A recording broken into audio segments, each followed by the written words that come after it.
Nagbigay ng tribute kay Whitney Houston ng ating kapuso artist sa Party Pilipinas kanina. Makichika kay Aubrey Carampel. Ang nagbabalik Party Pilipinas na si Regine Velasquez ang nanguna sa tribute kay Whitney Houston. Kasama rin niyang bumirit ng Whitney Houston songs sina Jaya, Kyla, Rachel Ango at Jonalyn Veray. It's very sad for the whole music industry.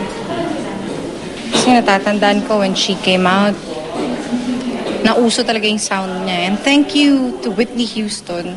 Nauso din ako. Kasi, sobrang na-influence yung music ko. Sa mga amateur competitions na sinasalihan ko, laging present yung mga kanta niya talaga sa repertoire ko. Si Jonalyn pigil ang emosyon habang inaawit ang Whitney hit song na Run to You.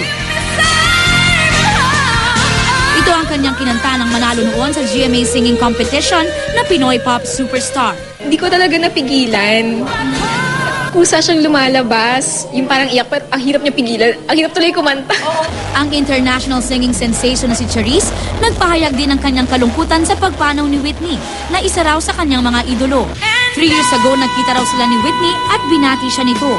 Pangako ni Charisse, bibigyan niya ng tribute ang legendary singer sa kanyang Asian concert tour. Every time na inisip ko na wala na nga siya, yun lang talaga yung pumapasok sa isip ko. Hindi ko talaga ma-imagine. Feeling ko talaga na wala na ako nakamag-anak.